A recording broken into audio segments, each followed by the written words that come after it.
Bienvenidos al canal. Hoy les ofrecemos el capítulo 5 de la historia de México, titulado El Porfiriato. México, en el último tercio del siglo XIX, parecía un país que navegaba entre la tormenta y la calma. Tras décadas de conflictos bélicos, inestabilidad política y crisis económicas, emergió Porfirio Díaz, un militar oaxaqueño, con una promesa: imponer el orden y dirigir al país hacia el progreso.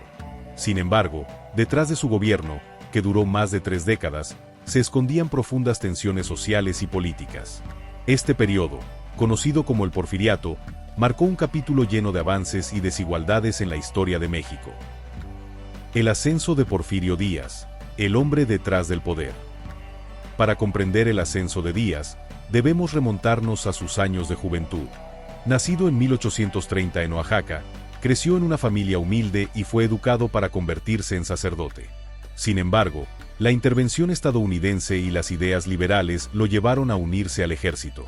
Durante la Guerra de Reforma y la intervención francesa, Díaz se destacó como un estratega militar. Su victoria en la Batalla de Puebla en 1862 lo catapultó como un héroe nacional. No obstante, su ambición iba más allá de los campos de batalla.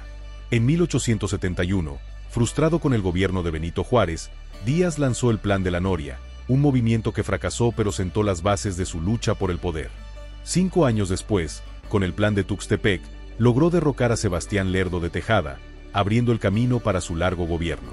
Lo que pocos saben es que, al inicio de su mandato, Díaz se presentó como un defensor de los principios liberales, incluyendo la no reelección. Irónicamente, esta bandera se convertiría en una de las mayores contradicciones de su régimen. La consolidación del Porfiriato, control total y alianzas estratégicas. Una vez en el poder, Díaz demostró ser un maestro en el arte de la negociación y el control. Para mantener la estabilidad, adoptó una política conocida como pan o palo. Quienes se alineaban con su gobierno recibían beneficios, mientras que los opositores enfrentaban represalias. Los caciques regionales, que durante décadas habían actuado como señores feudales, fueron sometidos al poder central. Esto se logró a través de alianzas estratégicas y el uso calculado de la fuerza militar. Incluso la Iglesia Católica, que había perdido poder durante las leyes de reforma, encontró en Díaz un aliado inesperado. Aunque la Constitución de 1857 limitaba su influencia, el régimen permitió que recuperara ciertas propiedades y participara en ceremonias públicas. Esta relación fue facilitada por la esposa de Díaz, Carmen Romero Rubio, una ferviente católica. Además, Díaz reorganizó el ejército, reduciendo su tamaño pero incrementando su eficacia. Dejó de ser una institución fragmentada y dominada por caudillos para convertirse en una herramienta al servicio del Estado. Esto no solo permitió sofocar levantamientos, sino que también garantizó la paz interna, algo que el país no había experimentado en décadas. El progreso económico, los ferrocarriles y el capital extranjero. Uno de los logros más notables del Porfiriato fue la modernización económica. Bajo el lema Orden y Progreso, Díaz y sus ministros impulsaron reformas que transformaron la infraestructura y las finanzas del país. El sistema ferroviario es el ejemplo más emblemático de este avance. Cuando Díaz asumió el poder, México tenía apenas 640 kilómetros de vías férreas. Para 1911, esta cifra superaba los 19.000 kilómetros. Pero detrás de esta expansión había una fuerte dependencia del capital extranjero. Empresas de Estados Unidos, Inglaterra y Francia financiaron la construcción de los ferrocarriles a cambio de concesiones lucrativas, como exenciones fiscales. Esto significaba que, aunque México se modernizaba, gran parte de los beneficios iban a manos extranjeras. Además de los ferrocarriles, el Porfiriato impulsó la minería, especialmente la extracción de plata, y la agricultura comercial. Regiones como el norte de México y Yucatán se convirtieron en centros de producción agrícola gracias al uso de tecnologías modernas. Sin embargo, estas industrias estaban controladas por unas pocas familias y empresas, dejando a la mayoría de los mexicanos al margen del progreso. La vida rural, hacienda y desigualdad.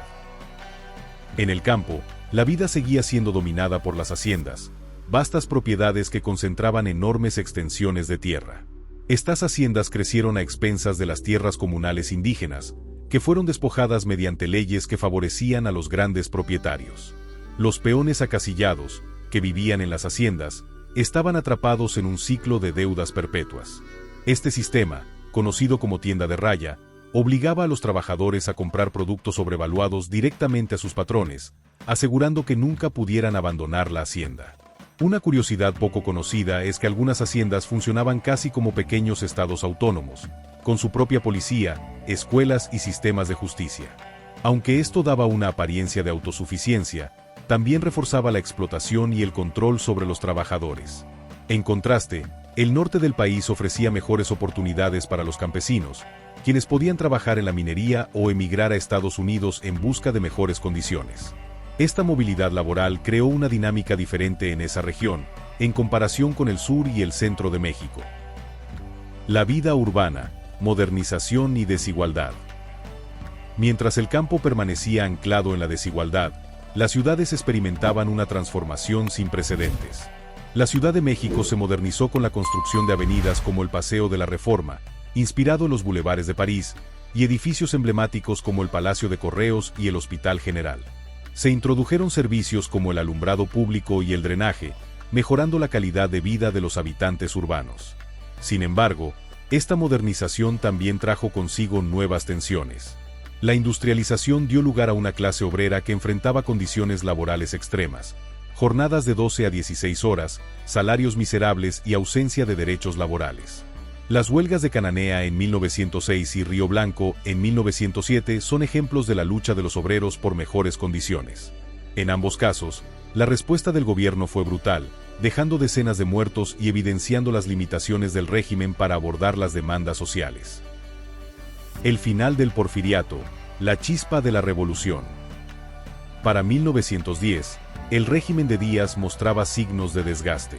En una entrevista con el periodista estadounidense James Creelman, Díaz declaró que no se postularía en las próximas elecciones, lo que generó esperanzas de una transición democrática. Sin embargo, cuando llegó el momento, decidió mantenerse en el poder, provocando una reacción en cadena.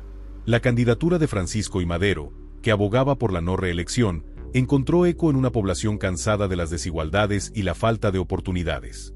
Tras un proceso electoral fraudulento, Madero llamó al levantamiento armado, marcando el inicio de la Revolución Mexicana.